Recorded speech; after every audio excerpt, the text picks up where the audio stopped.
The pounding in my head was nothing compared to the shock that hit me when I opened my eyes. There, in the dim morning light filtering through cheap motel curtains, lay Jordan Hayes, my sworn enemy from the cutthroat world of New York's advertising scene.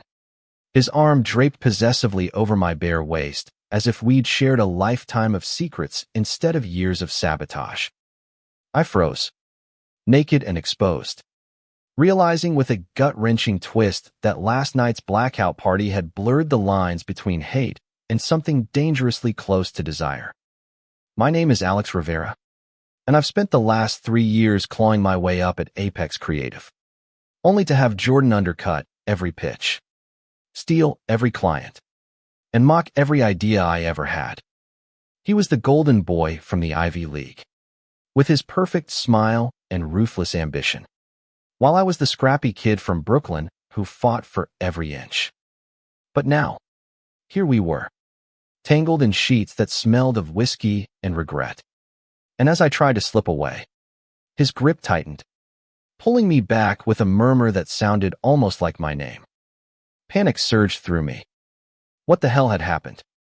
Flashes came back: the company's annual blowout at that rooftop bar in Manhattan, the endless toasts to our latest campaign win, the way Jordan's eyes had locked on mine across the crowd with something sharper than usual disdain. I'd matched him drink for drink, our banter turning from snide to electric, until everything went hazy. Now, the evidence was undeniable: discarded clothes on the floor, a half-empty bottle of champagne on the nightstand, and the faint ache in my body that whispered of boundaries crossed. I shifted carefully, heart racing, but Jordan's eyes fluttered open. Those piercing blue eyes that had always stared me down in boardrooms now softened with confusion, then recognition. "Alex," he whispered, his voice rough from sleep. He didn't pull away. Instead, his hand lingered on my skin, sending unwelcome sparks through me. "What? Did we?" "Don't," I snapped, yanking the sheet up to cover myself as I sat up. This was a mistake. A huge, career-ending mistake. But even as I said it, doubt crept in. Why did his touch feel so right? Why wasn't I bolting for the door? Jordan propped himself on an elbow, his muscular frame all those hours at the gym he bragged about now vulnerably close. Wait. Last night. We talked. Really talked. His face flushed, and for the first time, I saw cracks in his armor. About everything. The rivalry. The jealousy. You said things. I said things. I rubbed my temples, piecing it together. Vague memories surfaced, us stumbling into this motel after the party, laughing hysterically about our bosses. Then the conversation turning raw. I'd confessed how his constant one-upmanship made me feel invisible. How I'd come out in college only to hide behind work to avoid rejection. And Jordan. Had he admitted something too? Something about his own hidden life? "Look, whatever happened, it stays here," I said firmly, grabbing my pants from the floor. But as I dressed, he reached out, his fingers brushing my arm. "Alex, please, don't run. Not yet." I paused, the vulnerability in his voice hitting me like a freight train. This was Jordan Hayes, the guy who'd once leaked my pitch deck to a competitor just to watch me squirm. Yet here he was, looking at me like I was the only person in the world who mattered. Against my better judgment, I sat back down. "Fine. Explain. What do you remember?" He sighed, running a hand through his disheveled blonde hair. "We left the party together because—" "I don't know." The tension finally snapped. "We ended up here, talking for hours. You told me about your ex. That asshole who left you after you came out to your family. I opened up about mine. About how I've been in the closet at work, terrified it'd ruin my career." My breath caught. Jordan. Closeted. It explained so much: the overcompensation, the aggression. And then I pressed, my voice barely above a whisper. And then we kissed. It was like all that hate turned into fire. His eyes met mine, intense and unyielding. It wasn't just drunk fumbling, Alex. It felt real. I wanted to deny it, to laugh it off as a bad hangover dream. But deep down, I knew he was right. The rivalry had always masked something deeper. A pull I'd ignored because admitting it meant vulnerability in a world that already stacked the odds against guys like us. As the morning wore on, we didn't leave that room. Instead, we really talked for the first time. Jordan confessed how his privileged upbringing in Connecticut had come with expectations: straight, successful, emotionless.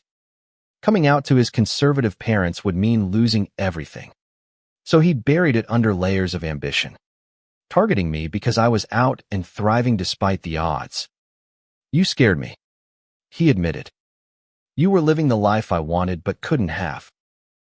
I shared my side, growing up in a tight-knit Latino family in Brooklyn, where machismo ruled and my sexuality was a secret until college. Apex was my escape. But Jordan's barbs had reopened old wounds. "Every time you undermined me, it felt personal," I said, "like you saw right through me." By noon, the air between us had shifted. Laughter crept in, reminiscing about botched presentations, shared enemies at work. When he leaned in to kiss me again, sober this time, I didn't pull away. It was tentative at first, then deepening into something that made my chest ache with possibility. But reality crashed back when my phone buzzed. A text from our boss: "Team meeting at 2. Big client pitch. Don't be late." Panic set in. What if someone had seen us leave together? Rumors could destroy us both. "We can't do this," I said, standing up. "Not now. Not like this." Jordan's face fell, but he nodded. "I know. But Alex, this isn't over. Promise me we'll talk later." I left that motel with my heart in knots, the city streets blurring as I hailed a cab. Little did I know, that promise would unravel secrets that threatened everything we'd built and force us to choose between safety and love. The afternoon meeting was a blur. I sat across from Jordan in the sleek Apex conference room, our eyes meeting in stolen glances that burned with unspoken words. The pitch went smoothly, irony of ironies. It was a campaign for a LGBTQ+ nonprofit, promoting acceptance in corporate America. As I presented my slides, I felt his gaze on me, supportive for once, and it threw me off balance. Afterward, in the hallway, he cornered me. "Coffee. Neutral ground." I hesitated, but nodded. We ended up at a quiet cafe in Midtown, the kind with exposed brick and overpriced lattes over steaming mugs. The conversation flowed easier than expected. Jordan opened up about his college days at Yale, where he'd had a secret fling with a roommate that ended in heartbreak when the guy denied everything. "I've been running from it ever since," he said softly, "pushing people away before they can hurt me." I nodded, sharing my own scars, the family dinner where I'd come out, only to face silence from my dad that still stung years later. Work became my armor, I admitted. "But you got under it." As the sun set over the skyline, our hands brushed under the table, a small act of rebellion that sent thrills through me. For the first time, Jordan wasn't the enemy, was just a guy, flawed and human, searching for connection in a lonely city. But trouble brewed. That night, back in my cramped apartment in Brooklyn, I got an anonymous email. "I know what you two did. Watch your back." Attached was a blurry photo from the partyist laughing too closely, his hand on my shoulder. My stomach dropped. Blackmail? From who? I called Jordan immediately. "We have a problem." He arrived at my door within the hour, Face pale. Show me. We pored over the email on my laptop. The tension thick. This could be anyone. He said. A co-worker.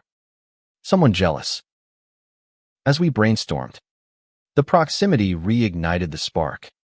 One moment we were debating suspects. The next his lips were on mine. Urgent and desperate. We tumbled onto the couch. Clothes shedding like old skins. Our bodies communicating what words couldn't. It was passionate. Raw years of pent-up frustration exploding into tenderness. Afterward, lying in each other's arms, Jordan whispered, I don't care who knows. This feels worth it. But I pulled back. Easy for you to say. You're not the one who's already out and vulnerable. He cupped my face. Then let me stand with you. For real.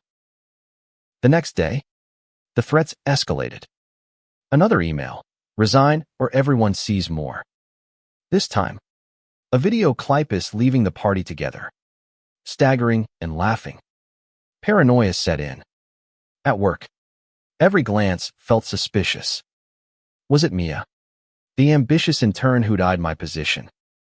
Or Derek, Jordan's old rival? We decided to investigate discreetly. After hours, we snuck into the office. Hacking into email logs with a borrowed IT password risky, but necessary. As we huddled over the computer, our shoulders touching, the adrenaline mixed with desire.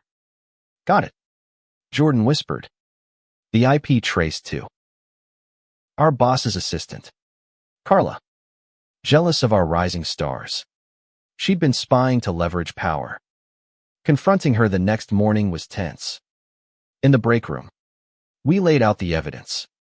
She broke down, admitting it was a desperate bid for a promotion. I didn't mean to hurt anyone. She sobbed. Our boss, overhearing, stepped in. To our surprise, he was supportive. This company's about inclusion. Handle it privately. But no more games. Relief washed over us. As we left the office, Jordan took my hand in the elevator, bold move. Dinner. My place. His apartment in the Upper East Side was sleek. Minimalist. A far cry from my cluttered space. Over takeout Thai. We talked dreams, me wanting to start my own agency focused on diverse voices. Him yearning to come out and live authentically. The night deepened into intimacy. Slower this time. Exploring each other with care. As we lay there, he traced patterns on my back. I think I'm falling for you. Alex. My heart swelled. Me too. But we take it slow. No more secrets. Little did we know. The real storm was brewing not from work, but from our pasts. A week later, as our relationship blossomed in stolen moments brunches in Central Park, late-night walks along the Hudson, Jordan's phone rang constantly. His parents, sensing something off, demanded a visit. I have to go home, he said one evening, packing a bag. Tell them everything. Fear gripped me, wanting to come. He shook his head. Not yet. This is my fight. While he was gone, I faced my own demons. My sister called. Dad wanted to talk. He's been thinking, she said, about you. The meeting at my family's brownstone was awkward at first. Dad, with his stern face softened by age, hugged me tightly. I was wrong. Mijo. Love is love. Tears flowed as we reconciled, the weight lifting after years. Jordan returned 2 days later, bruised emotionally but triumphant. They were shocked. But Mom cried and said she just wants me happy. Dad. He'll come around. We celebrated with a quiet dinner, toasting to new beginnings. But as we grew closer, external pressures mounted. A rival agency poached our biggest client, whispering rumors about our distraction. Kitchens buzzed with gossip. One night, after a grueling day, Jordan snapped. Maybe we should cool it. Protect our careers. Hurt sliced through me. Is that what you want? To hide again? He pulled me close. No. God. No. I'm just scared. In that vulnerability, we found strength. We pitched a new campaign together, bold, authentic, drawing from our story without exposing it. It landed huge, proving our synergy. As months passed, our love deepened. Walks turned to weekends away in the Hamptons, where we'd lounge on beaches, sharing dreams under starry skies. Jordan came out at work, met with applause and support. I introduced him to my family. Awkward at first, but warmth grew. Yet, the climax came at the company's gala. Amid glittering lights and champagne, an old flame of Jordan's appeared, Ethan, the college roommate who'd broken his heart. Drunk and bitter, Ethan cornered us. So, this is your new toy. After what you did to me. Jordan tensed. Ethan, leave. But Ethan spilled venom, accusations of Jordan using people, hiding his sexuality. Guests whispered. I stepped forward. Enough. Jordan's changed. We've all got pasts, but love redeems us. Jordan looked at me, eyes shining. Alex. We left the gala hand in hand, the city lights reflecting our resolve. In his apartment, he dropped to one knee, not a proposal, but a promise. Move in with me. Build a life. Tears blurred my vision. Yes. Our story wasn't just romance. It was redemption. From enemies forged in fire to lovers bound by truth. We learned that vulnerability isn't weakness, it's the bridge to humanity.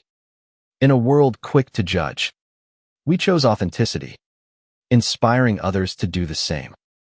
And as we woke each morning, tangled in content, I knew sometimes the greatest love stories start with waking up beside your nemesis.